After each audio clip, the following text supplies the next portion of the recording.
क्या आज का टॉपिक?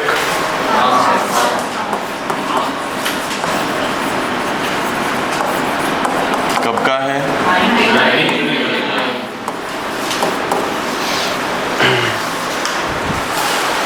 किस किस ने पढ़ रखा है पहले? 1 2 3 4 5। दिखने में कब का लग रहा है? हमारा देश आज़ाद हो गया, हमने हमारा संविधान बना लिया, उसके बाद, है ना? रियलिटी ये नहीं, ये हमने कैरी फॉरवर्ड किया है ब्रिटिश रूल में बने हुए कानून को, जो बना था 1878 के अंदर। आज की क्लास ऑफ कोर्स हम बैरक पढ़ने से पहले कुछ चीज़ें जानेंगे, कुछ चीज़ें समझेंगे, और मुझे लगता है आपको भी डिस्कस करना चाहिए क्या भारत में ये कानून होना चाहिए, क्या वर्ल्ड में ये कानून होने चाहिए, नहीं होने चाहिए। काफ़ी कंट्रोवर्सी चलती रही है।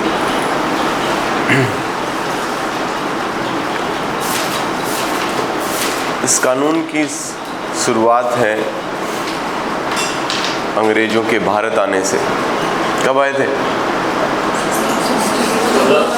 1600 ईस्वी, ईस्ट इंडिया का, ठीक है। ईस्ट इंडिया कंपनी ने अच्छे से अपना शासन चलाया, उनकी तरफ से अच्छा ही था।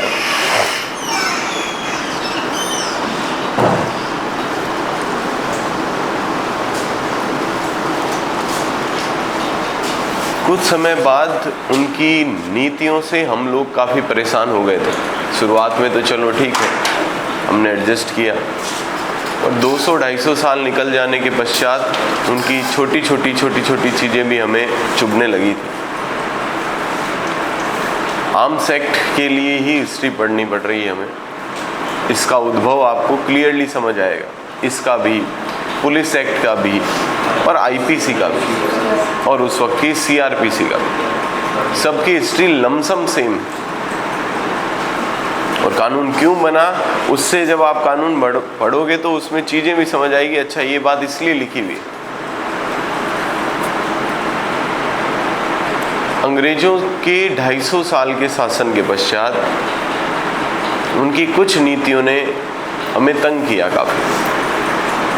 एक उनकी नीति थी सब्सिडरी अलायंस, सहायक नीति। क्या नाम है नीति का?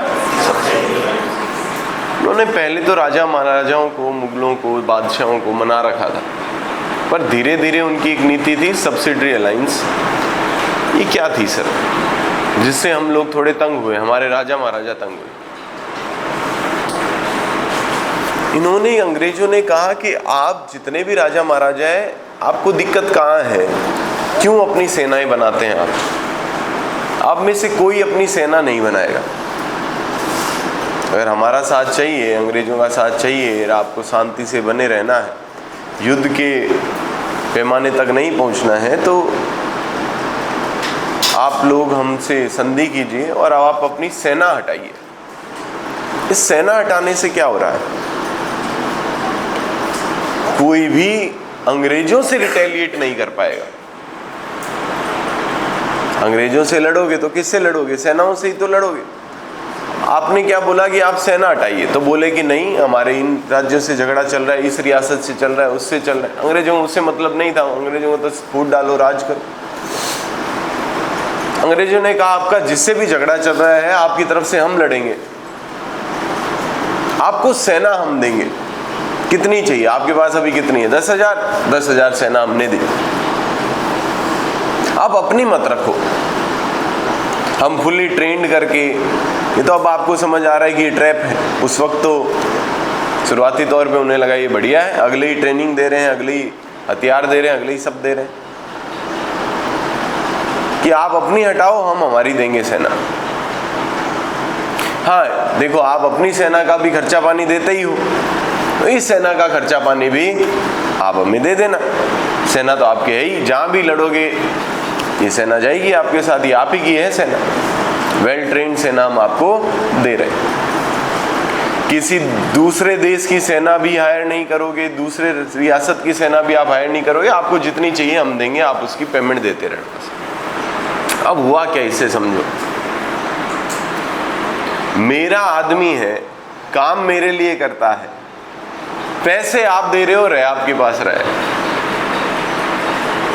राजाओं को तो क्या लग रहा है, सेना हमारी है, पर एक्चुअल में जो सेना अपने राजा के कहने पे मर मिटने को तैयार थी, जो योद्धा अपने राजा के कहने पे कहीं भी एक क्षण नहीं सोचा करते थे मरने के लिए, वो सेना तो हो गई सारी खत्म। अब सारी सेना किसकी है? एक्चुअल ऑनर तो कौन है? अंग्रेज है। ये तो कॉन्ट्रैक्ट बेस है। मेन मालिक कौन है उनका? ऐसे समझिए, मेरे को कोई सरकारी तरफ से गार्ड मिला हुआ है, या मैंने कोई गार्ड हायर कर रखा है। आपके घर में आज शादी है, आपके यार थोड़ा बढ़िया लगे, यहाँ सूट बूट पहने और गन में पिस्टल डालो, गार्ड मारकन छोड़ दो, मैं छोड़ दियो।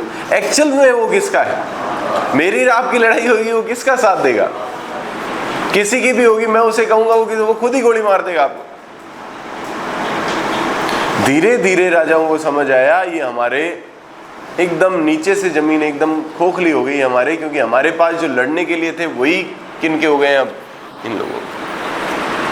एक नीति समझ आई? Subsidiary alliance. कुछ भी नहीं समझ आए बोलिएगा, सब काम की चीज। एक और थी डलहौजी की हड़प नीति। डलहौजी व्यक्ति का नाम है, हड़प नीति नाम है, डॉक्ट्राइन ऑफ लैप्स। इसने सबसे ज्यादा आतंक मचाया राजाओं, क्योंकि प्रजा तो चुपचाप राजा के पीछे पीछे पीछे पीछे पीछे ही गुलाम हो गई थी। मेन तो राजा ही थे जिनको लालच अच्छा मिला हुआ था। जब उनको लगा 250 साल हो गए, अब हम कहाँ जाने हैं, कोई 1-2 साल की बात थोड़ी है, पीढ़ियां की पीढ़ियां बीत गई, अब तो हम ही मालिक हैं यहाँ के। तो डलहौजी नाम के एक व्यक्ति ने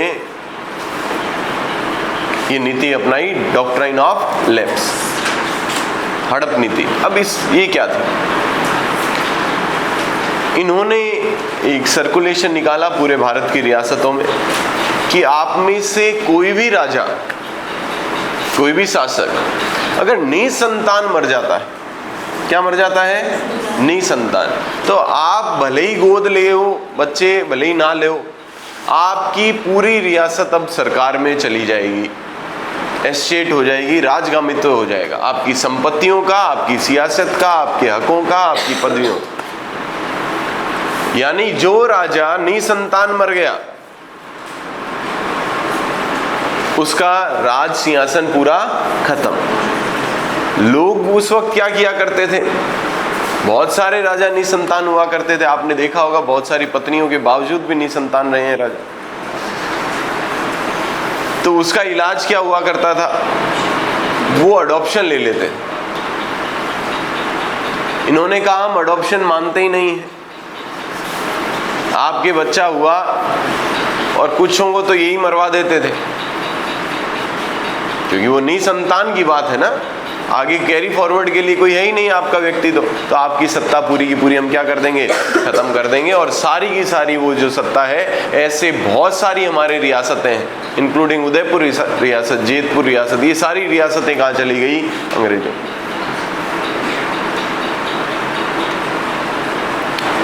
तो राजा सारे भड़क गए थे।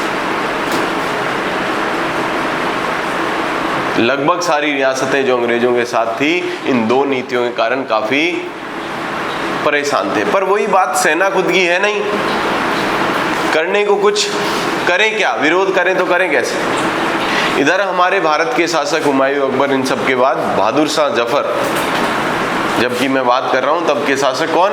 बहादुर शाह। नाम तो बहादुर शाह है, जफर तो शायराना अंदाज को नाम है उनका। जब वो शायरियाँ लिखते थे तो नीचे लिखते थे, कहीं होता है ना, शायरी लिखते हैं और अपना नाम कुछ और लिखते हैं, तो वो जफर नाम लिखा करते थे, इसलिए उनका नाम है बहादुर शाह जफर। एकदम बूढ़े आदमी, ढेड़ आदमी, कोई ज्यादा लोग नहीं, आसा बस लाल किला, कोई शासक वाली बात नहीं थी, एकदम गुलाम। पेंशन दिया करते थे कौन? अंग्रेज। अंग्रेजों की ये स्कीम और तगड़ी थी।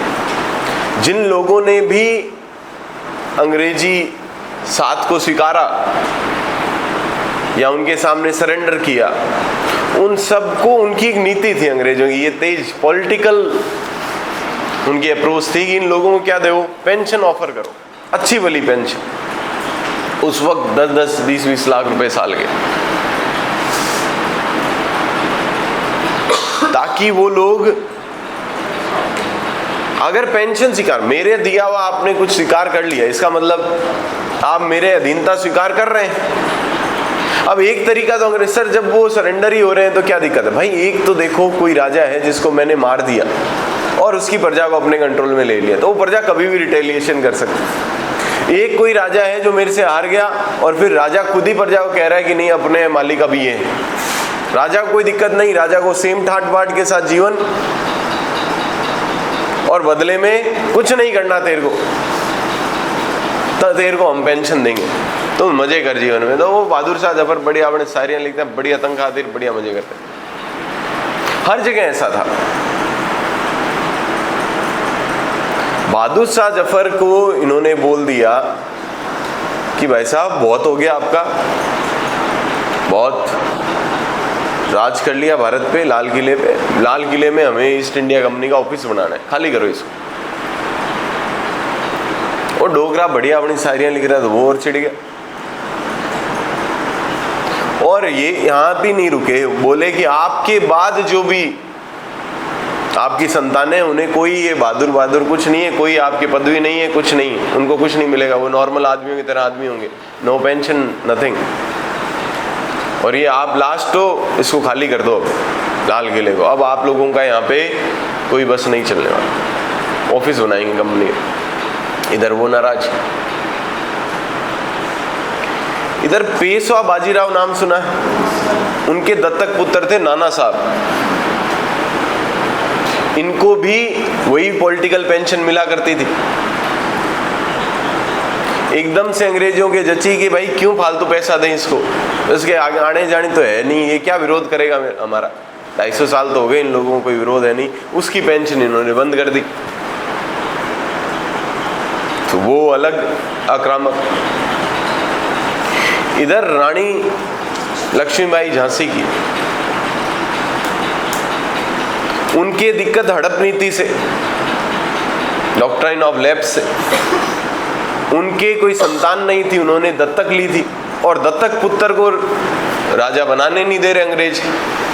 अभी अभी हमने बात की, तो एक तरीके से हम देखें तो सबका पर्सनल इश्यू था, इसीलिए वो क्रांति इतनी सफल नहीं बोली जाती। हाँ, प्रथम स्वतंत्रता संघर्ष या प्रथम स्वतंत्रता संग्राम या एक फर्स्ट स्टेप जरूर बोला जाता है 1857 की क्रांति को, परंतु सफल नहीं हुई। और नहीं सफल होने के पीछे कारण ये था, सब पर्सनली, बहादुर शाह जफर अपने पर्सनल इशू, रानी लक्ष्मीबाई पर्सनल इशू, नाना साहब पर्सनल इशू, सारे राजा अपने अपने पर्सनल इशू। तो अब जो शासक थे जिन्होंने सबसे ज्यादा साथ दिया अंग्रेजों का, वो सब तो अंग्रेजों के विरोध में मन बना चुके थे। पर सिर्फ मन से काम नहीं चलता, कुछ सामर्थ्य भी होना चाहिए। और सामर्थ्य के नाम पे, क्योंकि सेना नहीं कुछ नहीं तो क्या करें, अंदर अंदर आग जरूर जल रही थी, अंदर अंदर प्लानिंग जरूर चल रही थी, सभी प्लानिंग्स कर रहे थे अपनी अलग अलग। इसी बीच इस जो अंदर ही अंदर चिंगारी थी उसे आग का काम दिया। एक ब्राउन बेस ऐसे करके गन आया करती थी हमारे पहले सैनिकों के पास, वो गन थी। और अंग्रेजी सरकार में सैनिक सस्ते हम मिल जाते थे, तो एकदम लोअर जो सैनिक है, निचली पंक्ति के सैनिक है, वो लगभग भारतीय हुआ करते थे। प्रमोशन वगैरह उनका ना के बराबर, अपर पदों पे ना के बराबर। हाँ, एक आधे को जिसने कहीं चुगली की है, जिसने कहीं किसी का अंदरघात भीतरघात किया है, किसी राजा को राजा पे शासन दिलाने में मदद की है, तो उनका उन्हें पता था ये चमचा कहीं नहीं जाने वाला, उसको थोड़ा बहुत कोई पद दे दिया। बाकी भारतीयों को कोई बड़े पद नहीं थे, एकदम निचले तबके के जो सैनिक थे वो भारतीय थे मोस्टली। वो जो गन थी, उस गन को चेंज करके अंग्रेज लेके आए नई गन, इनफील्ड नाम की। पूरे 1857 की क्रांति के पीछे जो एग्जैक्ट अगर कोई कहे कारण, बाकी अंदर ही अंदर उबाल तो सब में था, एग्जैक्ट जो कारण था, तात्कालिक कारण था, जो एकदम जिसने आग बनाया, ज्वाला बनाया, वो था वो गन। सैनिक हालांकि पहले से नाराज थे, क्योंकि सभी सैनिकों को विदेश भेजा जाता था, क्योंकि अंग्रेजों की कॉलोनीज और भी थी, और भी जगह शासक थे। तो अंग्रेज यहाँ से कहीं सस्ते में मिल रहे हैं, कहीं कब्जा करना है, कहीं पे अपना शासन चलाना है, तो यहाँ से सैनिक ले जाया करते थे। और उस वक्त हमारे सैनिक ये मानते थे कि देश छोड़ने का मतलब धर्म छोड़ना, और उन्हें ज़बरदस्ती वहाँ ले जाया जाता था। आज भी ये प्रथा चलती है, आपको पता होगा। फौज के अंदर साल 2 साल 3 साल कुछ है ऐसा टाइम पीरियड कि आपको बाहर ले जाया जाता है, विदेश में नौकरी कराई जाती है, हालांकि सैलरी 2-3 गुना मिलती है आपको। तो सैनिक वैसे ही नाराज थे। एक घटना और घटी, वो जो इनफील्ड बंदूक है उसके अंदर जो कार्ट्रिज काम आता है। पहले की बंदूक देखिए आप, बड़ी सारी बंदूक है, उसके अंदर पीछे से, अभी तो पीछे वो आपकी क्या कहते हैं उसको, जो भी होता है पहले जो गोलियां थी वो पीछे कार्ट्रिज में वो पूरा फिट होके एक साथ फायरिंग, वैसा नहीं था। उस गन में एक एक गोली डालनी पड़ती। गांव में आपने देखा होगा, जो नोजल है उसकी, मुंह है उसका, उसमें पहले बारूद भरा जाए, बारूद भरने के बाद छर्रे डालने तो छर्रे डालो, कोई एकदम लोहे की गोली है तो गोली है, कोई बुलेट बनाई हुई है, सेप दी हुई है, तो पहले गोल गोलियां चलती थी, फिर धीरे धीरे ये आगे सेप देने लगे, वो डाली जाती। फिर कैप को थोड़ा सा उसे एकदम ठूसा जाता, एक रॉड डाल के एकदम फिट हो जाती। फिर आगे थोड़ा सा कुछ, जहाँ ट्रिगर है वहाँ पे थोड़ा बारूद डाल के, फिर वो आग लगती, उस आग से वो गोली बाहर निकलती और ऐसे चलता। तो उन्होंने एक गोली बनाई इनफील्ड के लिए, उस बंदूक में वो गोली डलती थी। उस गोली के सिस्टम क्या था कि जैसे पूरी बुलेट है नीचे, ऊपर उसी कार्ट्रिज पेपर का था, वो पूरा है डब्बा है, उसी जहाँ गोली है उसके जस्ट ऊपर बारूद है। उस बारूद और वो जो पूरा पैकेट है वो बंद है एक ग्रीस टाइप के किसी मटेरियल से, ताकि वो बारूद में मॉइस्चर ना चला जाए। आज ये प्लास्टिक से, इन चीज़ों से हम बंद करते हैं ना, ताकि मॉइस्चर ना चला जाए। तो वो गोली का ऐसे बंद है, ग्रीस टाइप के किसी सब्सटेंस से, बहुत हल्का सा सब्सटेंस है, परंतु उससे अंदर किसी प्रकार का मॉइस्चर नहीं जाता। और हालांकि गोली का डलना भी, क्योंकि पूरी उसके ऊपर ही क्या होता है, वो ग्रीस वाला पूरा सा है, जिससे गोली भी अंदर अगर बंदूक में डालें तो आसानी से उसमें बैरल में फंसती नहीं है, आसानी से चली जाए। अब सिस्टम क्या है, वो गोली है जिसके ऊपर कवर है ग्रीस का, उसको गोली को जो ऊपर वाला कवर है उसको दांत से निकालना है। उसके बाद जो भी नोजल है उसमें आपने बारूद डाल दिया, फिर बचा हुआ जो बुलेट है या जो भी गोली है वो अंदर आपने ठूंस दी, वो जो रॉड डाली रॉड से ठूंस दी, और फिर आपने ट्रिगर दबाया और गोली चली, ऐसे चलती थी।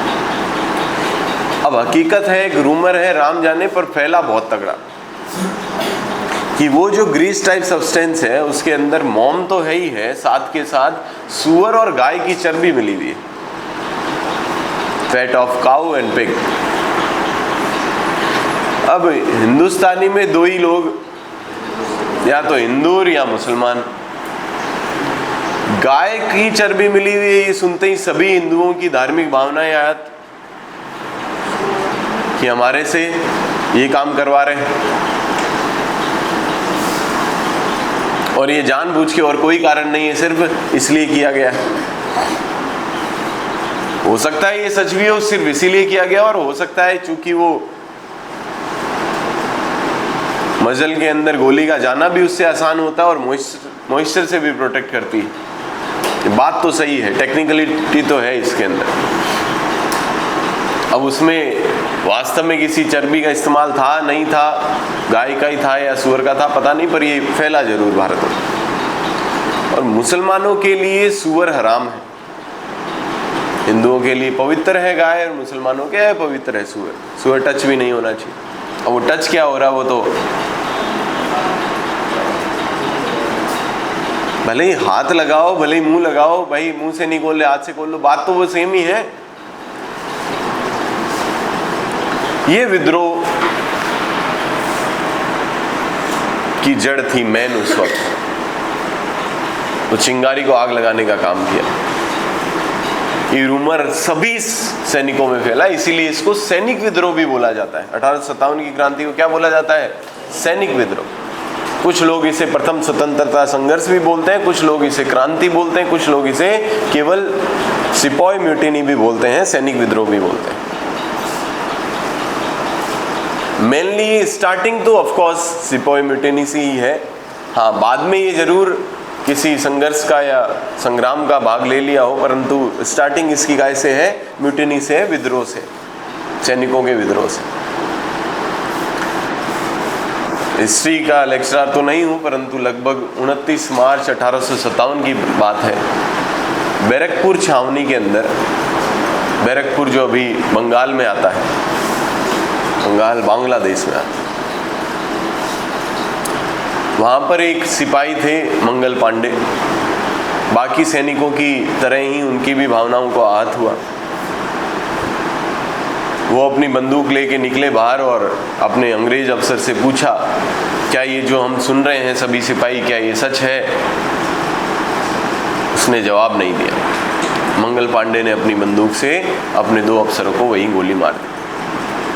कहा जाता है मरे तो नहीं वो, परंतु हाँ, उसने अपनी तरफ से दोनों को गोली मार दी। तारीख बताना एक बार।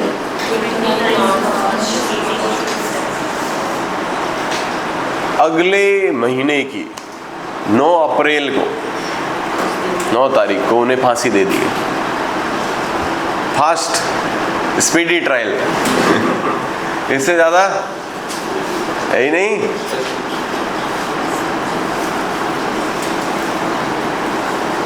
उनतीस मार्च का इंसिडेंट है, 28-29 मार्च का, और अगली 9 अप्रैल को क्या दे दी गई? उन्हें फांसी दे दी। 9 अप्रैल को उनको फांसी दी तो लोगों तक तो बात पहुंच गई कि एक सिपाही है, उसके अंदर जमीर था और उसने ये स्वीकार नहीं किया और उसने अपने ही अफसरों को क्या मार दी? गोली मार दी। बाकी सिपाहियों में भी बात फैली। मेरठ के अंदर उस वक्त के 90 सिपाहियों ने 10 तारीख को ही विद्रोह कर दिया कि हम ये बंदूक यूज नहीं करेंगे। 9 को फांसी हुई, 10 तक खबर सब जगह पहुंच गई। 10 को वो सुबह उठे और सुबह बोले कि हम नहीं चलाने वाले। उनके विद्रोह करते ही आपको पता होना चाहिए, सेना का विद्रोह मतलब विद्रोही, अच्छी भली सजा है। उन सब 19 के 90 के 90 सिपाहियों को जेल में ठूंस दिया गया। महीना भर ट्रायल चली, महीने भर के अंदर सबको कहाँ डाल दिया गया? जेल में डाल दिया गया।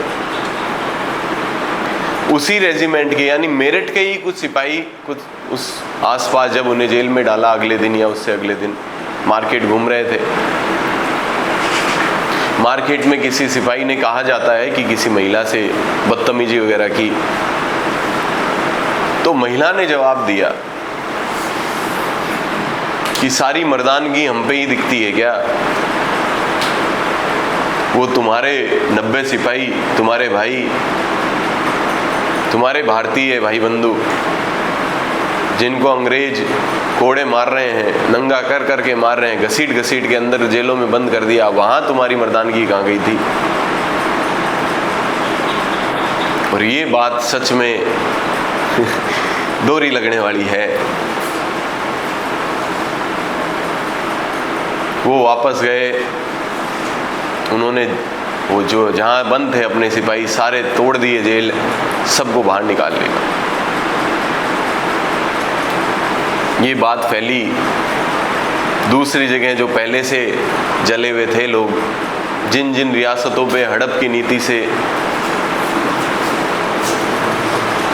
जिन जिन को तकलीफ थी, नाना साहब हो चाहे झांसी की रानी हो, चाहे ये सब इकट्ठे होके सिपाही पहुंचे बहादुर शाह जफर के पास कि कोई तो नेतृत्व वाला चाहिए, हमें बताओ सही करना क्या है। मार तो आए, छुड़ा तो लाए। बहादुर शाह जफर बढ़िया अपनी शायरियां लिख रहे, क्या आए हैं कुछ लोग कि आने दो, कोई दिक्कत नहीं है, अपने शायरी में मशगूल। उन लोगों ने ज़बरदस्ती करके बात की। बहादुर शाह ज़फ़र काफ़ी एज थे, पर वो भावुक हो गए कि जब देश को मेरी ज़रूरत है तो मैं तैयार हूँ।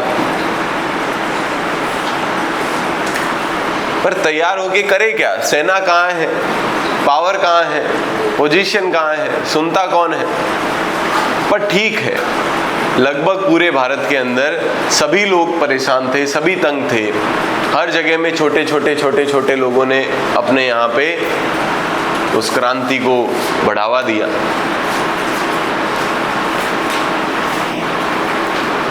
एक चीज यहाँ नोटिस की गई, सिपाहियों के पास खुद के पास हथियार थे और अंग्रेज हम पे शासन ही इसलिए कर पा रहे थे क्योंकि जब अंग्रेज आए तो हम इतने हथियार नहीं रख रहे थे।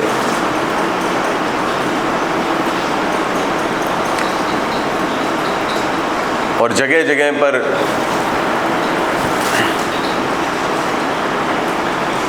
सभी सेना के लोगों के द्वारा, जो भारतीय थे उनके द्वारा विद्रोह किए गए।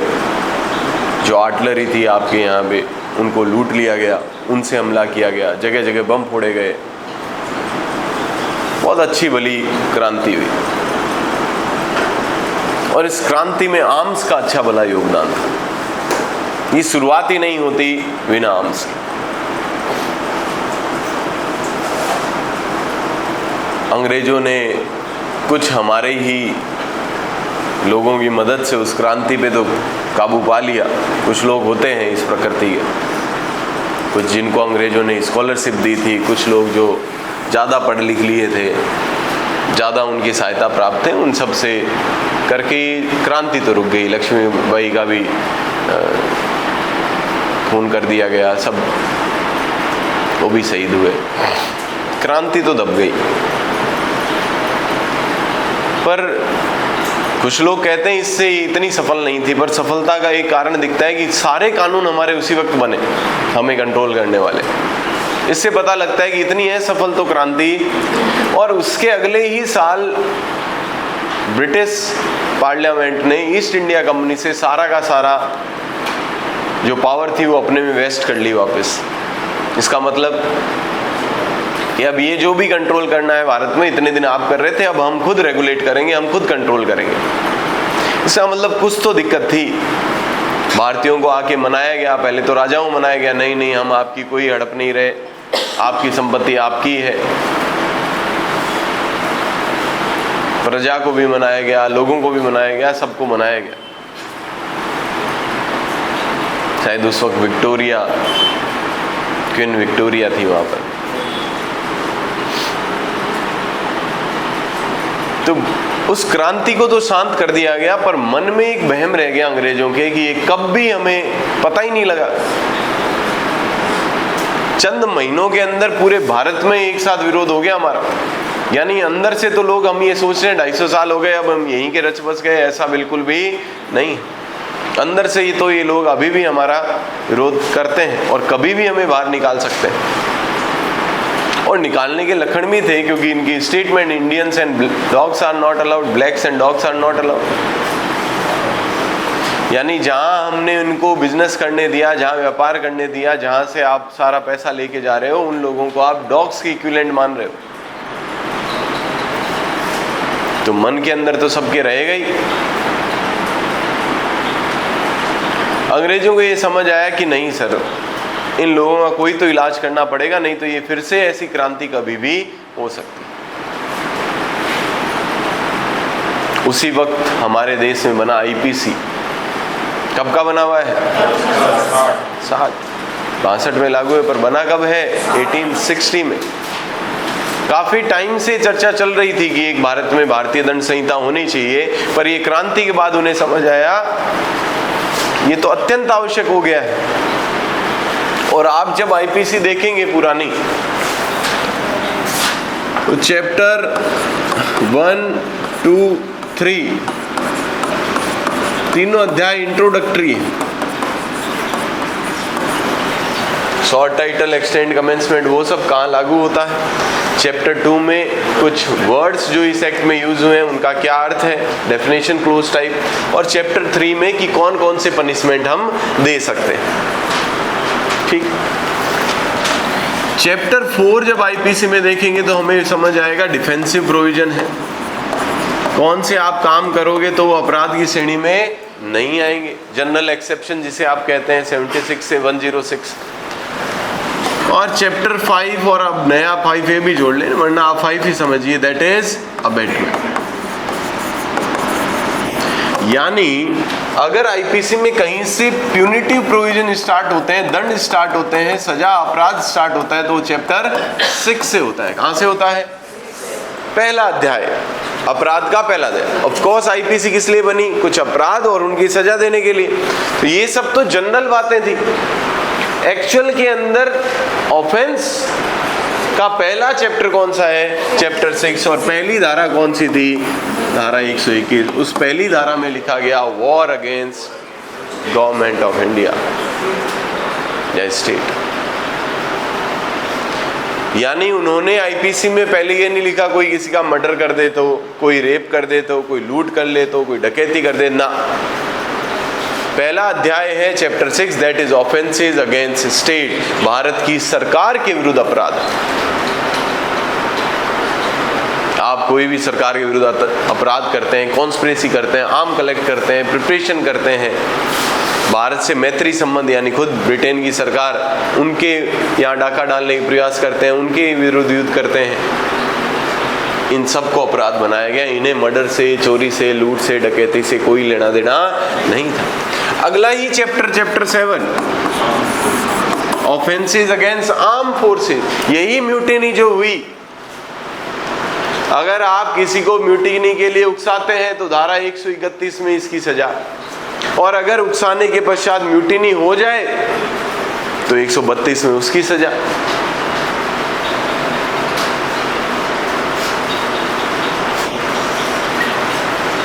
अगर आप किसी को उकसाओगे अपने अफसर पे असॉल्ट कर दे तो 133, वो कर दे असॉल्ट तो 134, कोई फौज छोड़ के भाग जाए 135। ऐसे करके सारे अपराध कौन से बनाए गए? इन्हें कोई रेप, डकैती, मर्डर, लूट से लेना देना नहीं था। इन्होंने आईपीसी बनाई, वो स्पष्ट पता लग रहा है किस लिए? अपनी सरकार कैसे बची रहे। और सबसे ज्यादा डर सिपाही म्यूटिनी का, इसलिए अपनी सरकार के जस्ट बाद क्या लिखा? आर्म फोर्स की म्यूटिनी। उसी वक्त इस एक्ट को चलाने के लिए सीआरपीसी बना, और उसी वक्त एक संस्था और बनाई गई जो उन्हीं के नुमाइंदों से भरी हुई है, दैट इज पुलिस। 1861 में पुलिस भी कब बनी हुई है? 1861। ये देखो 1857 की क्रांति के जस्ट बाद हो रहा है सब। आईपीसी भी बन गया, सीआरपीसी भी बन गया, और उसी वक्त क्या बन रहा है? Police act. आज आप जो कहते हैं कि पुलिस व्यवस्था इस प्रकार काम कर रही है, चूंकि पुलिस व्यवस्था बनी ही सरकार को बचाने के लिए। जब भी नागरिकों में और सरकार में कॉन्फ्लिक्ट होगा तो पुलिस बनी इसलिए है कि सरकार को बचाने के लिए बीच में कौन आ जाए? पुलिस आ जाए। बनाने का उद्देश्य सरकार की बचाना, सरकार को बचाना। तो आज भले ही आप अच्छे काम के लिए धरना दे लो, भले ही आप कुछ भी कर लो, आप सरकार से क्वेश्चन करने लगो, आप सरकार से सबसे पहले जो आपके बीच में बैरियर आएगा दैट इज पुलिस, क्योंकि पुलिस का निर्माण ही सरकार को बचाने, और वही पुलिस एक्ट आज भी चल रहा है। इसलिए पुलिस को ना चाहते हुए भी as a protective force of the government काम करना पड़ता है, ना कि सिटीजन्स के लिए।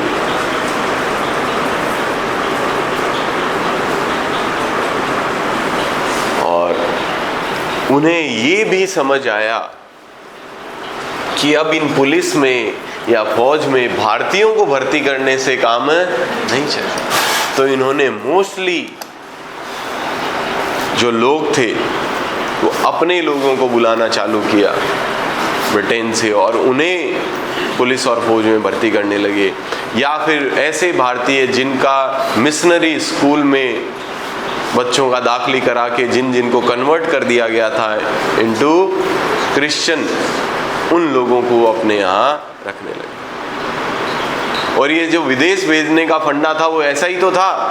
ये जो मांस गाय का और सूअर का मुंह के लगाने का अर्थ यही तो था कि जब आप अपने धर्म के, क्योंकि हम ये मानते हैं हम हमारे धर्म के नहीं रहे, अगर ऐसा कर लिया तो धर्म भ्रष्ट हो गया। तो अब बचा कौन सा धर्म? ना आप हिंदू रहे ना आप मुस्लिम रहे, तो बचा कौन सा धर्म? क्रिश्चियन। और उस वक्त इसी के लिए ज्ञान दिए जाते थे, इसीलिए मिशनरी स्कूल चलाई जाती थी। और जो लोग क्रिश्चियन धर्म में कन्वर्ट हो जाते थे, हिंदू मुस्लिम, उन्हें थोड़ा प्रमोशन वगैरह मिलता था, तो लोग होने भी लगे। पर अंग्रेजों के मन में अभी भी सब कुछ करने के बाद, क्योंकि आईपीसी में आपने कर तो दिया, आईपीसी की एक धारा 286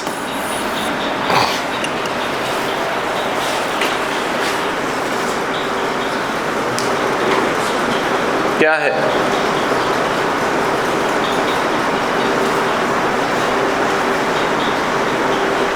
अभी के लिए 288, आज की 288 क्या है?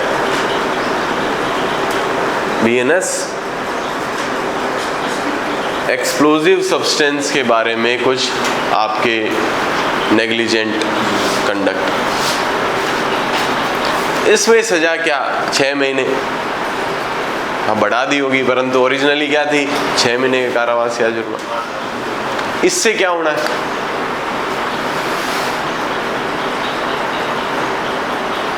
तो इनको पता लगा कि केवल ये करने से, ये छोटी सी सजा रखने से नहीं होगा, इन लोगों को आर्म्स यूज करने में, पजेस करने में, बनाने में इनको कंट्रोल करना पड़ेगा।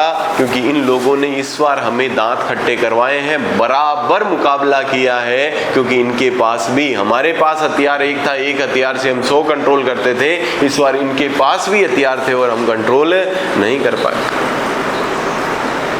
कुछ ऐसा किया जाए कि कोई भारतीय कोई हथियार रख ही ना पाए। अगर हथियार नहीं होंगे तो हम एक पिस्टल से हजारों लोगों को भी दबा पाएंगे, और अगर इन्हीं के पास भी हथियार होंगे तो हम कभी भी इनको कंट्रोल नहीं कर पाएंगे। तो इनके दिमाग में जो ये बात चली, उसी का परिणाम था क्या सर? Arms act 1878, 1878। ये वाला नहीं, इसके तो जड़, इसका तो बेस ये एक्ट है। एक्चुअल में हमें कंट्रोल करने के लिए वापस से कभी ऐसी क्रांति ना हो पाए। आईपीसी, सीआरपीसी, पुलिस एक्ट तो बना ही बना, परंतु सबसे बड़ा रीजन इसके पीछे क्या था? हथियार। तो इन्होंने कहा कुछ ऐसा किया जाए कि हथियार सिर्फ हमारे कंट्रोल में रहे, हमारी मोनोपोली रहे, कोई भी भारतीय किसी भी हथियार का एक्सेस हो ही ना पाए, उसको बना ही ना पाए, रख ही ना पाए, कुछ ही ना कर पाए। कोई चीज है जो हथियार के तौर पे बनी नहीं है पर यूज कर रहे हैं, तो वो भी ना कर पाए। ये स्ट्रिक्ट लॉ बने कि भाई ये लोग हथियार इकट्ठे कर रहे हो, उसी वक्त हम पकड़ लें, हथियार बना रहे हैं उसी वक्त पकड़ लें, हथियार आए हैं तभी पकड़ लें, ना कि ये विद्रोह करें, ना कि ये रिबेल बने उसके बाद करें। बहुत ही स्ट्रिक्ट लेजिस्लेशन बना। इसी के कारण आज भी आप में से कितने के पास गन लाइसेंस है? कितने पास गन्स है? अमेरिका में हर तीसरे व्यक्ति के पास, 18 से जस्ट ऊपर के बाद हर तीसरे व्यक्ति के पास गन है। Every third person. इसका मतलब समझ रहे हो? उस एवरी थर्ड पर्सन में वो काम करने वाला, सुबह काम पे आने वाली बाई भी है, स्कूल में जाने वाला टीचर भी है, स्कूल में जाने वाला स्टूडेंट भी है, आपके कॉलेज में स्कूल में लगा हुआ गार्ड भी है, स्वीपर भी है। हर तीसरा आदमी। समझ पा रहे हैं कि नहीं समझ पा रहे? हमारे पास हर तीसरे आदमी के पास देखें तो फोन नहीं थे इतने सालों तक।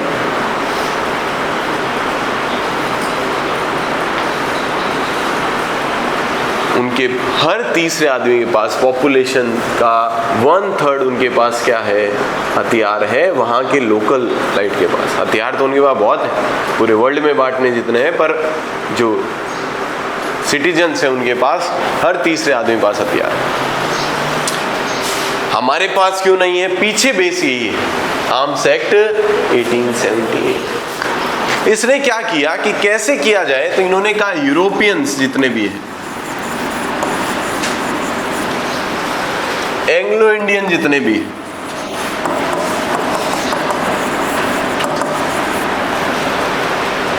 फोर्सेस जो भी है, जागीरदार, जमीरदार और एनी प्रिविलेज्ड पर्सन्स,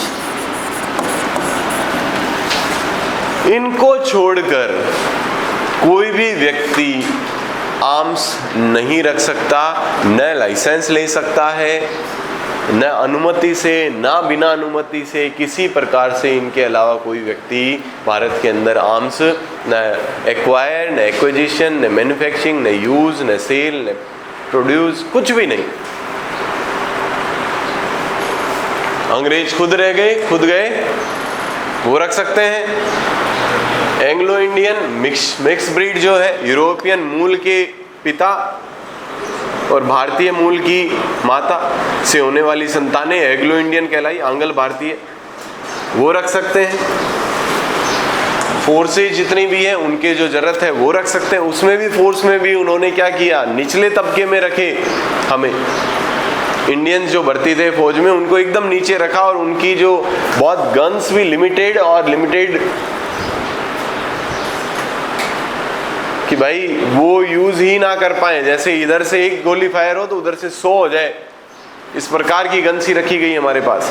और ये देख ही लो, आपको समझ आ रहा है, बारूद डाली, फिर गोली डाली, फिर रोड से ऐसे किया, फिर इधर ट्रिगर के पास में चार्ज किया, वहाँ पे फिर घोड़ा खींचा, फिर मारी, तब तक आग लो लट हुई जेब जे मिनक हो जन दो, वो ढंगो थापा भी मार दे आदमी ने।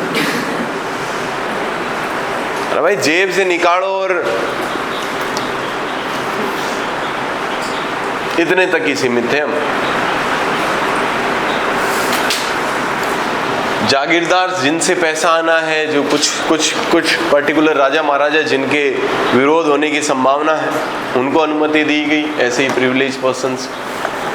बाकी कोई भारतीय किसी भी आर्म को, किसी भी हथियार को न बना सकता है आपका, मैं छू भी नहीं सकता, ये बहुत बड़ी बात है। आपका हथियार है, मैं देखने के लिए भी हाथ में नहीं ले सकता। कोई गिफ्ट में दे रहा है जिसका है, उससे भी नहीं ले, कोई अंग्रेज आपको गिफ्ट में दे रहा है, नहीं ले सकते, उधार नहीं ले सकते, भाड़े पे नहीं ले सकते, एक बार छू भी नहीं सकते, देख भी नहीं सकते हाथ में लेके। मैन्युफैक्चरिंग, सेल, प्रोड्यूस तो भूल ही जाओ आप बात। इससे अंग्रेजों के मन में एक शांति हो गई कि अब अगर विरोध होगा कभी भी गलती से, तो इनके पास हथियार तो हो ही नहीं सकते, क्योंकि जिन के पास ऐसा कुछ हो रहा है उन्हें हम पहले ही पकड़ ले रहे हैं। तो कोई बना रहा है, कोई कर रहा है, पहले तो इस पे कोई रोक ही नहीं थी, हर आदमी हथियार रखो, कौन मना कर रहा है। अब आप कितना विरोध कर लोगे हाथों से, मेरे पास तोप है, बंदूकें हैं, बॉम्ब्स है, ग्रेनेड्स है, कितना विरोध कर लोगे। यही कारण है कि वापस से उस लेवल की या आक्रामक या वायलेंट क्रांति हमसे हुई ही नहीं, क्योंकि हमारे नसें ही दबा दी गई। आईपीसी चैप्टर 6-7 उसको कंट्रोल करने, सीआरपीसी, पुलिस एक्ट, पूरी गवर्नमेंट को प्रोटेक्ट करने के लिए एक फोर्स ही खड़ी कर दी। उसका एक्चुअल काम, यानी निर्माण पुलिस का किस लिए है कि आपके यहाँ कोई अपराध हो जाए हम फोन कर दें आ जाए ना। निर्माण किस लिए हुआ है, सरकार पे किसी दिन आ जाए, सिटीजन्स अगर सरकार के विरोध में जाने लगे तो बचाने कौन आएगी, सरकार को पुलिस, एक पूरी संस्था बनाई गई। और फिर भी अगर कुछ हो सकता है तो एक चीज़ थी जो बराबरी करा सकती थी, दैट इज आर्म्स। तो इन्होंने इसका भी जुगाड़ कर दिया। कोई भी भारतीय व्यक्ति, कोई भी भारतीय अगर वो फौज में है तो वो छोड़ दो, बाकी उसे हथियार, फौज में भी चूंकि सिपाही म्यूटिनी थी तो इसमें भी बहुत ज़्यादा रिस्ट्रिक्शन लगाए गए, बहुत ज़्यादा ध्यान रखा गया। अपने ही आदमी अपॉइंट किए गए या जो क्रिश्चियन कम्युनिटी में कन्वर्ट हो गए थे उनको। ये हमारा कानून है, ये इसका बेस है और इसके कुछ एसेंशियल्स या कुछ कण आपको इस नए अधिनियम में भी देखने को मिलेंगे। हमारे लिए तो ये आर्म्स एक्ट और अभी वाला आर्म्स एक्ट बराबर ही है। आप लाइसेंस अप्लाई कर दो, आज भी ये समझ लो इनकी जगह कौन आ गए, पॉलिटिशियंस एंड बिजनेसमैन।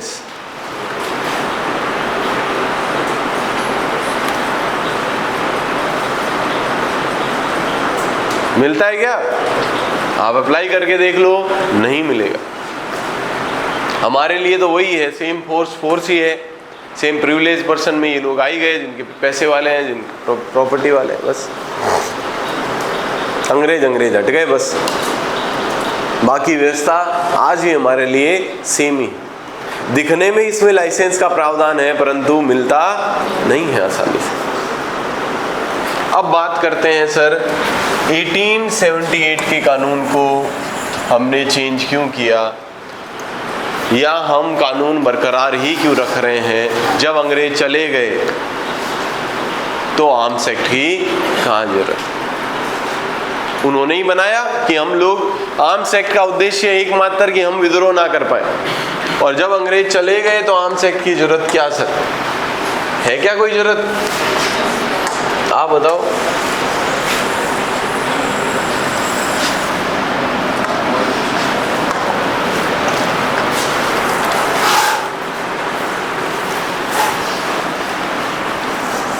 क्या होना चाहिए? क्या आर्म्स एक्ट आपके पास होनी चाहिए? बंदूक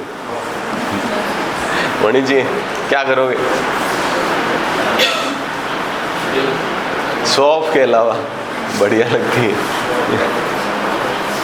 हमारे भारत में तो यही काम आती है, शो ऑफ। वो तो एयर गन से भी मार सकते हो।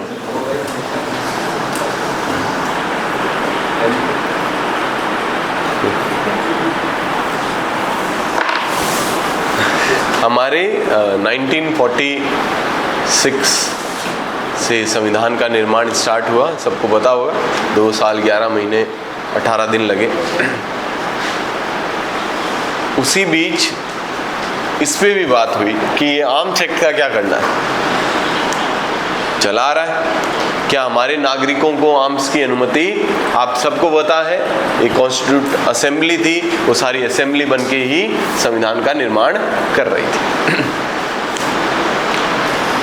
उस संविधान सभा में हर एक टॉपिक पे चर्चा होती, हर एक बात पे चर्चा होती, सारे लोग चर्चा करते, फिर वोटिंग होती, फिर जो फाइनल होता वो संविधान में लिखा जाता।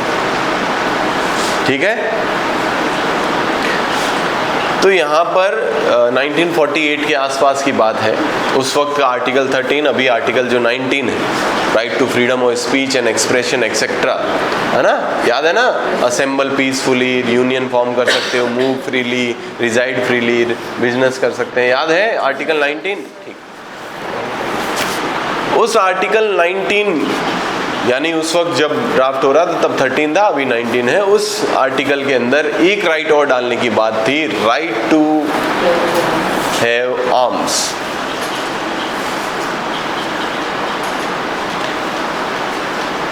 ऐसा क्यों सर?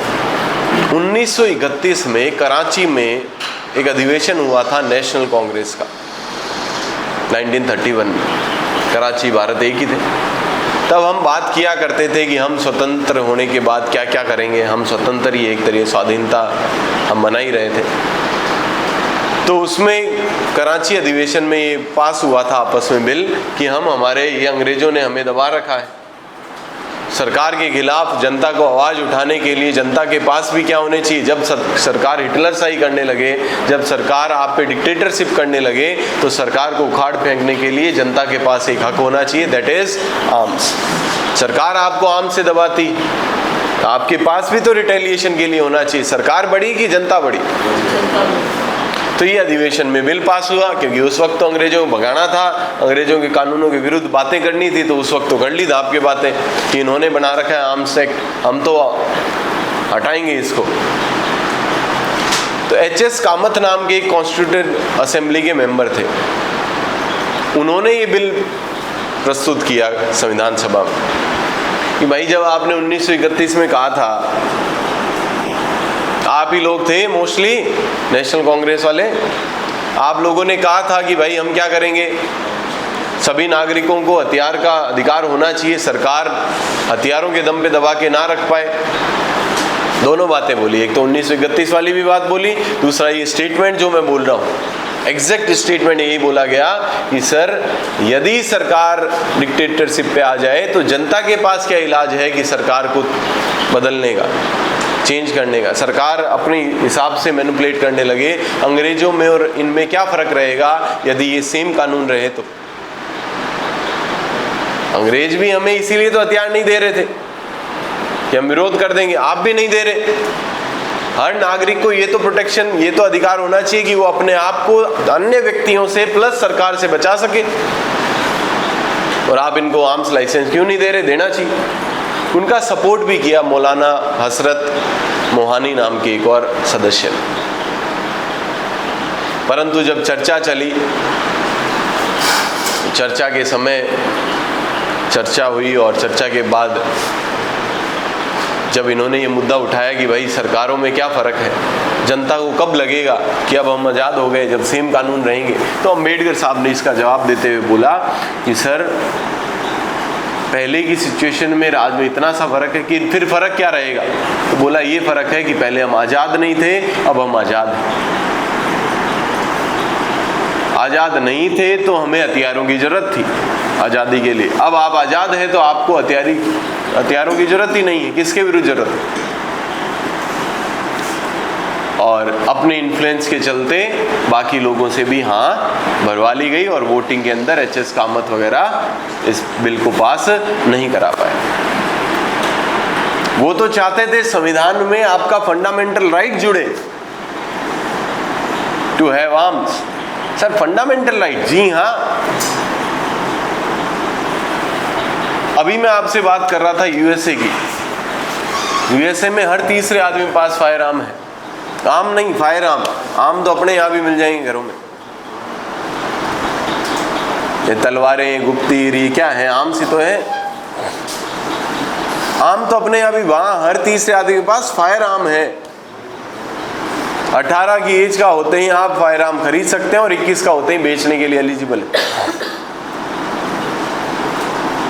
उसका कारण क्या है? वहाँ 1787 में संविधान बना और 1791 में 1791 में एक सेकंड अमेंडमेंट हुआ, और उस सेकंड अमेंडमेंट में वहाँ के नागरिकों को ये अधिकार दे दिया गया, राइट टू हैव आर्म्स, और इस अधिकार को कोई छीन नहीं सकता।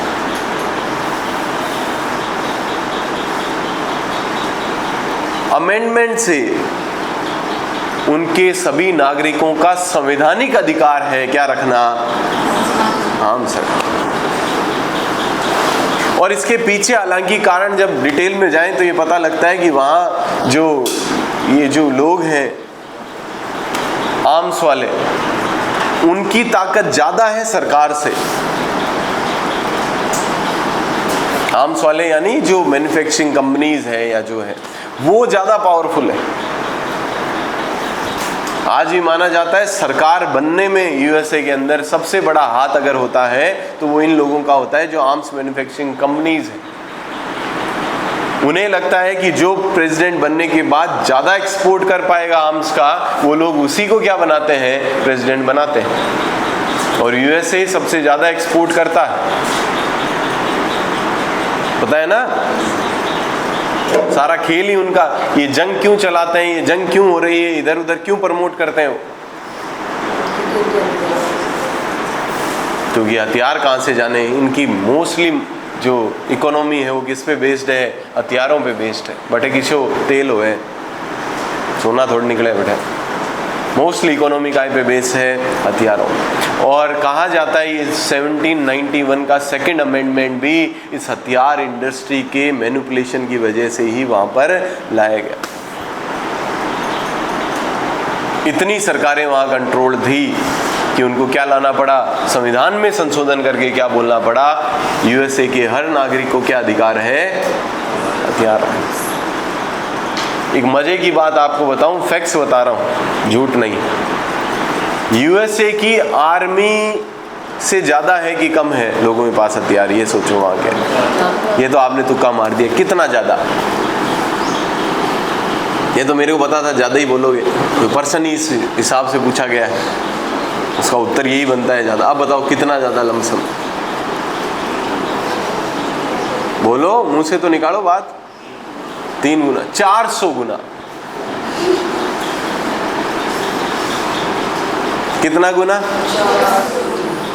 मल्टीप्लाई 400।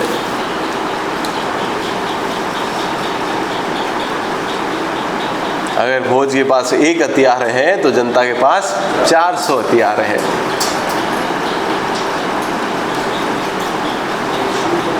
बोलो।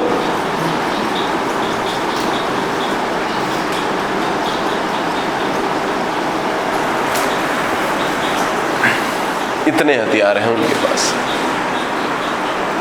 स्कूल में बैग में बच्चा हथियार लेके जा सकता है, मंदिर में पुजारी हथियार लेके बैठा है, हर जगह हथियार हथियार हथियार हथियार।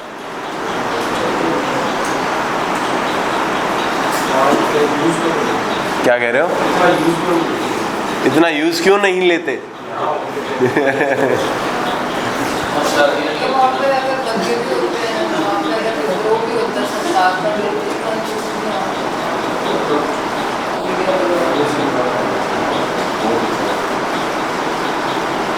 देखो, सबसे बड़ा कारण है बेरोजगारी। ना वहाँ हथियार लेने का सिंपल तरीका है, आप ग्रोसरी पे जाओ, आप मेडिकल पे जाओ, आप के मार्ट में जाओ, आप रिलायंस फ्रेश में जाओ, वहाँ पे एक अलग से पूरा पार्ट है जो जहाँ गन्स है। कहाँ जाना है आपको? आप 5 स्टार होटल में रुके हुए हैं, 5 स्टार है तो ऑफकोर्स वहाँ पे मॉल भी होगा, उस मॉल में भी है।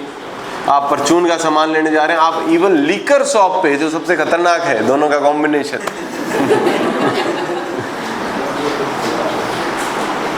ये बात वैसी है जैसे गोवा के अंदर आपको मेडिकल स्टोर पे भी वाइन मिल जाएगी, वैसे ही यूएसए के अंदर आपको किसी भी प्रकार के स्टोर पे जाओ, आपको क्या मिलेगी? गन्स मिलेगी।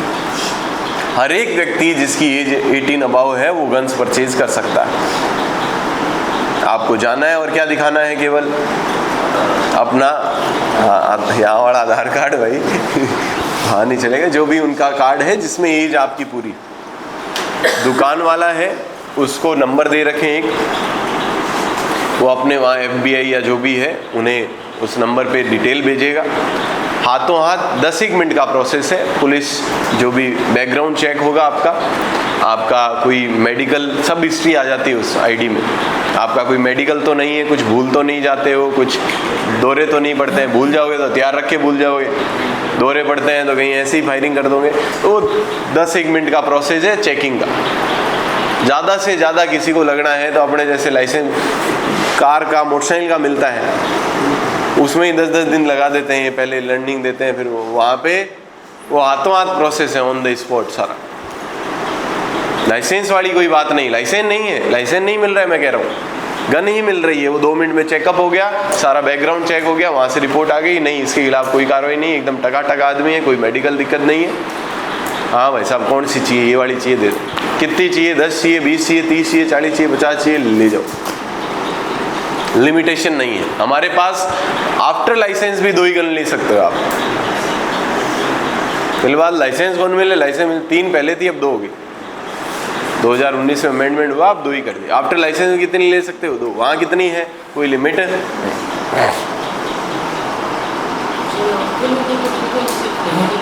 यहाँ के लोगों को, वहीं के सिटीजन्स को देते हैं, यहाँ के लोगों को। हाँ, वहाँ आप रचने बस रहे हो तो दे देंगे, कोई दिक्कत नहीं। कई बार ऐसे इंसिडेंट हो रखे हैं कि वहाँ से कोई आदमी आया, भारत के अंदर थैले में गन है, तो वहाँ तो नॉर्मल है, वहाँ चेकअप भी नहीं होता। किस बात का चेकअप करें भाई? आपने नेल कटर का डाले बड़े, कई बात को चेकअप करे। गन तो राइट है, फंडामेंटल राइट है, कोई चेकिंग नहीं। यहाँ भी उतरते वक्त, चढ़ते वक्त फ्लाइट में ज़्यादा होती, उतरते वक्त कम होती। अभी कुछ टाइम पहले एक व्यक्ति आ गया था, बच्चे ने डाल दी थी बंदूक बैग के अंदर के, पापा के काम आएगी, इधर उधर जा रहे हैं, हमेशा वो डेली डालता ही था। यहाँ वापिस चढ़ने लगा तो बंदूक फ्लाइट के अंदर की। ये क्या है? लाइसेंस का है? कैसे लाइसेंस तो है ही नहीं। क्यों नहीं है? कि हमारी जरूरत ही नहीं है। किस बात का लाइसेंस है? फंडामेंटल राइट है, उसके लिए लाइसेंस क्या? बताओ, हमारे फंडामेंटल राइट, हमारे छुआछूत नहीं करोगे हैं? भेदभाव नहीं करोगे, उपाधियों का अंत किया जाता है।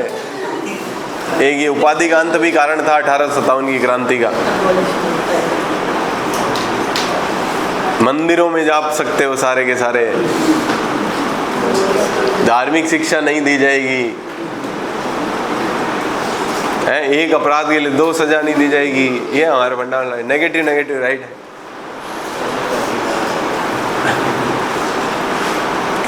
पर इस गन कल्चर को, जो अमेरिका का गन कल्चर है, इसको काफ़ी विरोध का सामना भी करना पड़ता है। अब चूंकि कोर्ट तक मामला जाता है, कोर्ट खुद बंधा हुआ है, तो समस्या क्या है? अमेंडमेंट संवैधानिक है। बार बार वहाँ का कोर्ट कहता है कि ये गलत है, पर करे क्या? संविधान में लिखा हुआ है सर। संविधान से एक्ट को चेक किया जा सकता है कोर्ट के द्वारा, जुडिशियल रिव्यू। संविधान में खुद में ही क्या लिखा हुआ है? क्या करे? और अगर संविधान में अमेंडमेंट करने बैठे तो वो वहाँ का जो पूरा गन इंडस्ट्री है वही सरकार बनाती है, वही गिराती। पॉसिबल ही नहीं। बहुत बार ऐसा हुआ है, वहाँ में कहीं कोई आदमी सनकी है, घुस गया किसी जगह, किसी मॉल में, किसी स्कूल में, और 20-25 लोगों को उड़ा दिया। हर साल में एक खबर आपको यूएसए की ऐसी मिलेगी।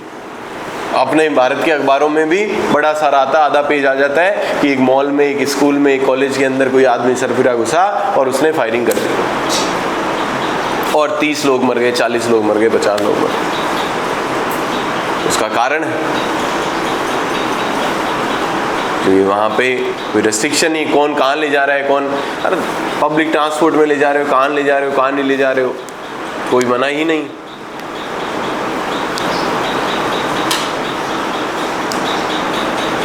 वहाँ ये माना जाता है कि भाई सरकारी आदमी या सरकार जब आपके सिटीजन्स के अधिकारों के विरुद्ध कोई कदम उठाने लगे तो सिटीजन्स के पास भी दबने के लिए नहीं है, वो सिटीजन के लिए सरकार है, ना कि सरकार के लिए नागरिक।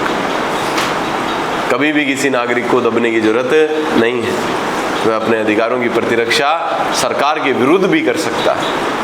सरकार द्वारा तो की जानी चाहिए। जब सरकार ही उसके अधिकारों के विरुद्ध आए तो वो भी उनके विरुद्ध क्या कर सकता है? अपनी सुरक्षा कर सकता है। ये अधिकार है। इस बारे में चर्चा बाकी कंट्रीज में भी चलती है। भारत में आप सोचो, भारत में होना चाहिए क्या?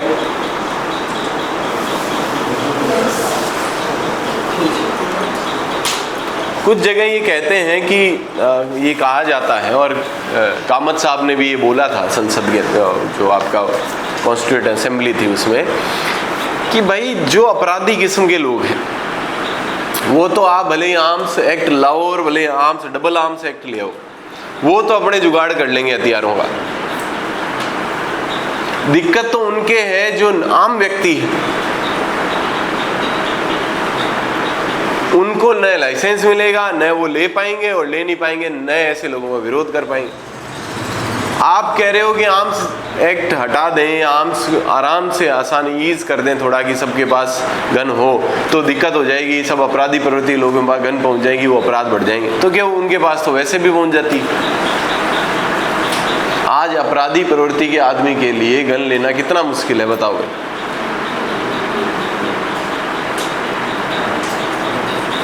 आपको आइडिया है या नहीं है? आइडिया रखिए। गन लेना सबसे इजी टास्क है। जितना भारत में कोई भी बैन चीज लेना है,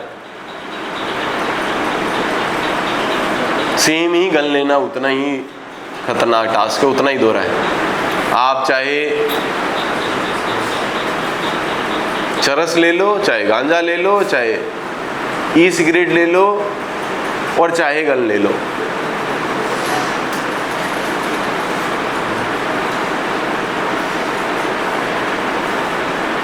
सब सिमिलर है। कौन देता है ये पता होना चाहिए बस, और एक नाम भाई जी वो भेजो है।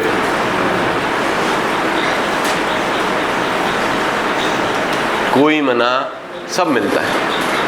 तो जिन लोगों को अपराध करना है उनके लिए तो बहुत इजीली एक्सेसिबल है। दिक्कत तो उनको है जिनके विरुद्ध होना है। और आजकल ये घटनाएं बहुत घटने लगी है। लोग अपने घरों में छोटे मोटे हथियार रखने लगे हैं। मेरे एक अच्छे मित्र हैं, कुछ ही दिन पहले मेरे को बोलते हैं, ऐसे ही रैंडमली आते हैं और बोलते हैं कि दादा एक बढ़िया सी तलवार मंगा दे उन्हें। मैं क्या हो गया, घर में ब्याह शादी बाली ले जाओगे ना, घर राख नहीं जरूरी है, एक ला रहे हो यार, आसपास कोई है को नहीं। आजकल ऐसी चोर डकैत घरों में घुस जाते हैं, महिलाओं की इज्जत लूट लेते हैं। कुछ तो होना चाहिए। आपको ही बांध दिया, आपकी आंखों के सामने इज्जत लूट रहे हैं। ऐसे इंसिडेंट हजारों हो गए। हाईवे पे गाड़ी रोक ली, गाड़ी में से महिलाओं को निकाल लिया, उन आदमियों को बांध दिया, उन आदमियों के सामने ही उनकी घर की महिलाओं के साथ रेप किया जा रहा है, लूट के लेके जा रहे हैं। क्यों? क्योंकि विरोध करने के लिए कुछ भी नहीं है। एटलीस्ट ऐसी सिचुएशन में तो आदमी के पास कुछ हो, अपने परिवार को ना बचा सके तो फिर बाद में कानून का क्या करे? बाद में मुकदमा करके क्या उखाड़ ले कानून से? कौन किसका मुकदमा? उनका तो जीवन हुआ नहीं हुआ बराबर सा है। उस बहू का भी जिसका ससुर के सामने रेप हुआ है, उस ससुर का भी जिसका बहू का रेप हुआ है उसके आंखों के सामने। कहाँ जिले क्या जिले? और लोग तो बहन बेटी माँ दादा दादी कुछ नहीं देखते।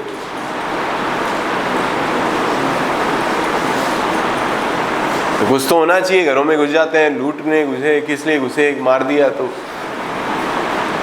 तो कुछ लोग इसका सपोर्ट भी करते हैं कि भाई गन्स होना चाहिए, और इसका विरोध भी अच्छा है।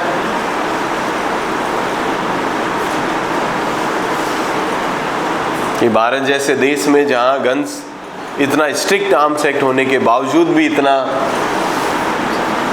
ज़्यादा असला बारूद है भारत के अंदर, इतने अपराध होते हैं फायर आर्म से, आर्म से, तो अलाउ करने के बाद तो सर मुश्किल ही है। कुछ तो कंट्रोल है लोगों के पास पहुंचने से। हर एक व्यक्ति के पास आए होगा तो हर एक व्यक्ति को कभी ना कभी जीवन में इतना गुस्सा तो आता ही है किसी पे कि वो ये कदम उठा दे। और ये सच्ची बात है।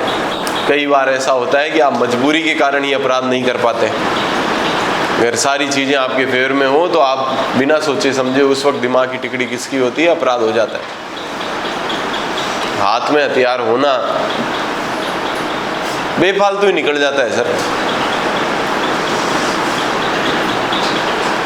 आप सोच के देखो, 5-6 लोग हैं, किसी पुरानी दुश्मनी से आपको घेर लिया और आपको लाठी से मार रहे हैं, ज़्यादा से ज़्यादा टांग टूट जाएगी। तो आप भागने के प्रयास करोगे, आप बचने के प्रयास करोगे, आप चिल्लाने के प्रयास करोगे, आप रिक्वेस्ट करोगे। यही आपके पास गन होगी तो पहले लाठी पड़ते ही फट आया ना। तो दोनों ही बातें हैं, ये आप अच्छे से समझिए कि क्या होना चाहिए क्या नहीं होना चाहिए। कुछ ईज किया जा सकता है, बहुत मर्जी से दिए जाते हैं आपके। हमारे भारत में तो काफ़ी टफ प्रोसेस है लाइसेंस लेने का। बोला जाता है ईजी है, पर एक्चुअल में देखे जाए तो नहीं मिलता। आपको अपनी इनकम दिखानी पड़ती है, आपको अपना मेंटल स्टेट दिखाना पड़ता है, मेडिकल बोर्ड बैठता है पहले बाकायदा। आप टैक्स पेयर हैं या नहीं। टैक्स पेयर इसलिए देखते हैं कि भाई काम धंधाड़ो तो है नहीं, बेलो तो कोई नहीं, बेलो आदमी कद घटे, कोई आज तक मुकदमा तो नहीं है। अमेरिका में भी देखते हैं, मुकदमा नहीं है, कोई फैमिली डिस्प्यूट तो नहीं है, घरेलू लड़ाई तो कौन सा ला भी देखा आती बात, वो गन देने से पहले, अपने यहाँ लाइसेंस देखने से पहले सब देखा जाता है और फिर मना कर दिया जाता है कि नहीं देखो। क्या जरूरत है आपको? ये है हमारे आर्म्स एक्ट 1959 के पीछे स्टोरी कि भाई हमारे कॉन्स्टिट्यूंट असेंबली में चर्चा चली, चर्चा चलने के बाद मेजॉरिटी से ये डिसाइड हुआ कि हमारे भारत के अंदर ये फंडामेंटल राइट नहीं होना चाहिए, आर्म्स रखने का जरूरत ही नहीं है। सरकारें इसलिए बनी हैं कि लोगों को प्रोटेक्ट करें, सरकारों से लोगों को प्रोटेक्ट करने के लिए कोई अलग से लोगों के पास हथियार की सुविधा हो, इसकी आवश्यकता नहीं है। सरकार खुद लोगों को प्रोटेक्ट करेगी। हम ऐसी संस्थाएं बनाएंगे जो लोगों को प्रोटेक्ट करेगी और उन संस्थाओं को हम पूरे हथियार दे देंगे। पर जनता, आम जनता के पास हथियार नहीं होने चाहिए, ये उचित नहीं। माना भी जाता है, आज मान लीजिए हम सब यहाँ बैठे हैं, क्लास में 2 बच्चों के पास गन है, थोड़ी इनसिक्योरिटी फील होगी। उनसे बात करने से पहले, उनसे बहस करने से पहले 4 बार सोचोगे, है कि नहीं? टिकड़ी खिसक गई तो भाई जी आफ्टर रिकॉर्डिंग बात कर रहे हैं ना, रिकॉर्डिंग चल रही है।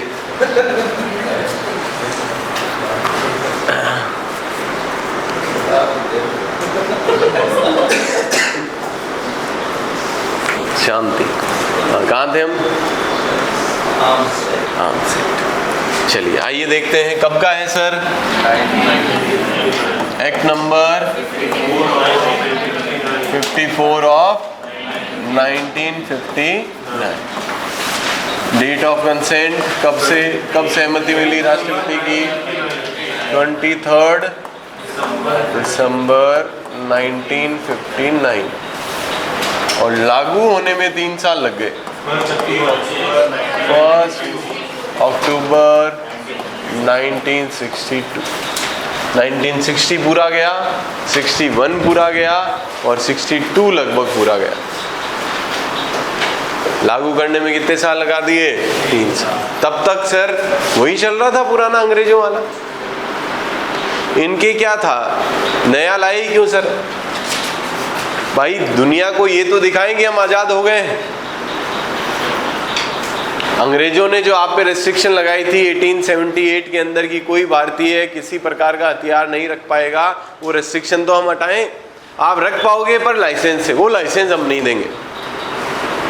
कम से कम आपके मन में ये तो हो गया कि हाँ आप अब इनएलिजिबल नहीं हो for the licence for the guns for the arms. ये मन में फीलिंग लानी तो आवश्यक थी कि हाँ भाई साहब आपको जरूरत है किसी प्रकार से तो आपको ये लाइसेंस दे दिए जाए। सरकारें, लोकल गवर्नमेंट भी इनमें कई बार छूट देती रहती है, नियम बनाती रहती है और उन नियमों में थोड़े छूट है। जैसे कई जगह पे जानवरों के लिए, जहाँ नीलगाय ज़्यादा थी वहाँ पे लाइसेंस दिए गए। हरियाणा में, पंजाब में नीलगाय को मारने के लिए क्या दिए गए? लाइसेंस दिए गए। हालांकि लोगों ने धड़ल्ले से नीलगाय के नाम पे क्या बना लिए? खेत में जमीन खरीदी 1 बीघा, है कुछ नहीं हरियाणा में। मेरा हरियाणा में मान लो, मेरे को एग्जैक्ट याद नहीं आ रहा, शायद स्टेट हरियाणा ही रहा होगा। हरियाणा में मैंने ज़मीन खरीद ली 1 बीघा। मैं राजस्थान का आदमी हूँ, ज़मीन खरीदते ही मैं हरियाणा का हो गया। मेरे पास ज़मीन है सर, खेती करूँ, नीलगाय आती है यहाँ पे, उसको मारने के लिए क्या चाहिए? लाइसेंस चाहिए। इतनी नीलगाय हो गई थी, सरकार ने लाइसेंस देने चालू किए और वहाँ से लोग लाइसेंस ले लेके पूरे भारत में घूमने लगे। और मिसयूज भी लोग करते हैं समय समय। चलिए चैप्टर कितने हैं सर? सेक्शन कितने हैं सर?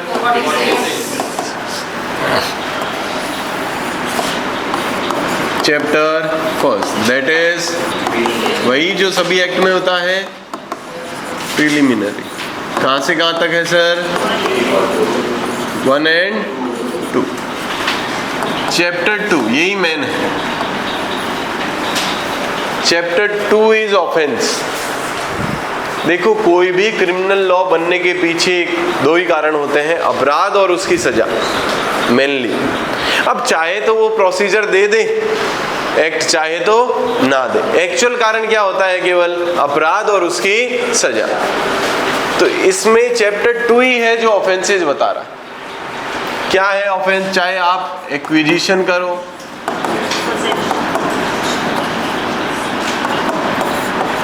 पजेशन करो, मैन्युफैक्चरिंग करो, बनाओ, सेल करो, इंपोर्ट एक्सपोर्ट करो,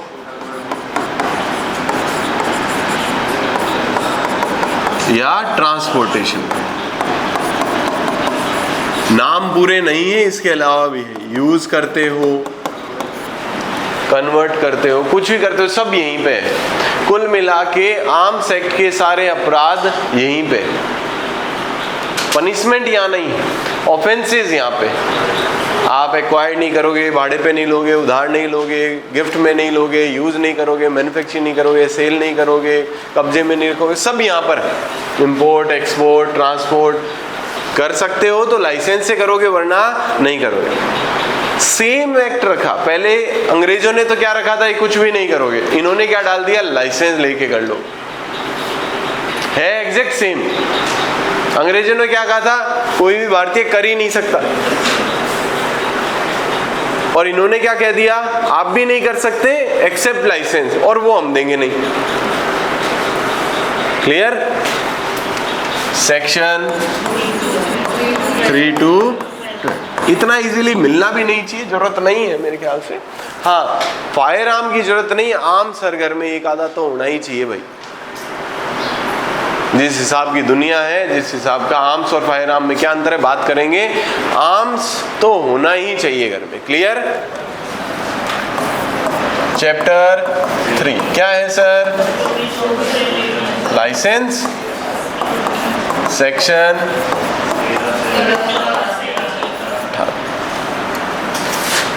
यहाँ पर आर्म्स रखना, फायर आर्म रखना, सेल करना, यूज करना, उनमें कन्वर्टेशन करना, उनके एक्सपोर्ट इंपोर्ट ट्रांसपोर्ट, इन सब को क्या किया गया है, बैन किया गया। विदाउट लाइसेंस आप ऐसा नहीं कर सकते। इधर लाइसेंस कैसे मिलेगा, कैसे वापस लिया जा सकता है, कैसे रिन्यू होगा, कैसे सस्पेंड हो जाएगा, क्या फीस होगी, ये सारी बातें कहाँ हैं, यहाँ। एक्चुअल में ये आपके एपीओ में शायद नहीं है ना, पर ठीक है, हम एक बार तो पढ़ेंगे जब तक सिलेबस क्लियर नहीं आ जाता। पिछले एपीओ में ये सिलेबस में नहीं था, ना प्री में ना मेंस में। चैप्टर 4 क्या है सर? Powers and procedure. दोनों ही वैसे देखें तो प्रोसीजरल चैप्टर है, चैप्टर 3 और 4। लाइसेंस कैसे मिलेंगे, चैप्टर 3। अदर पावर प्रोसीजर, भाई कोई भी पुलिस वाला आपको रोक सकता है, रोक के पूछ सकता है, भाई साहब गन है, लाइसेंस है क्या आपके पास? आप कहते हो नहीं है, तो आपको अरेस्ट कर सकता है। ये सारी पावर और प्रोसीजर कहाँ है, चैप्टर 4। कहीं भी कोई सूचना मिलती है पुलिस को कि भाई कोई व्यक्ति हथियार लेके जा रहे हैं, तो गाड़ियों की चेकिंग होती है, कहाँ होती है, इसी चैप्टर के अंदर होती है। आया ना? कहाँ तक है सर? चैप्टर 5 ये है पनिशमेंट। अपराध चैप्टर 2 में, 3-4 में एक तरीके से प्रोसीजर, और 5 में क्या है, पनिशमेंट। ऑफेंस तो वही थे एक्चुअल में, हेडिंग भले इन्होंने ऑफेंस दिया, एक्चुअल में ऑफेंस तो कहाँ है, चैप्टर 2 में। यहाँ पनिशमेंट है। कहाँ से कहाँ तक है सर? 23 offences by company. ये वैसा ही है जैसा आपने राजस्थान पब्लिक एग्जामिनेशन एक्ट की धारा 9 पढ़ी थी, वहाँ वैसा यहाँ धारा 33। यहाँ सजा है एक्चुअल में। जब भी आर्म्स एक्ट का अपराध लगता है तो 3/25-27 अपराध यहाँ है, सजा यहाँ 5/27। क्यों सर? ऑफेंस यहाँ है, पनिशमेंट कहाँ है, यहाँ। आ रही है बात समझ? आप आर्म्स एक्ट के अपराधों लगे हुए देखोगे धाराएं, तो आपको दिखेगा कि ऐसे अपराध है 3/3/5/4 ऐसे। और लास्ट चैप्टर 6 दैट इज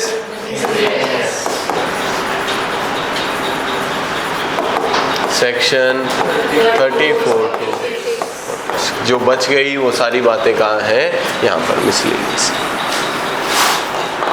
अब बताओ आर्म्स एक्ट क्यों आया, समझ आया क्या?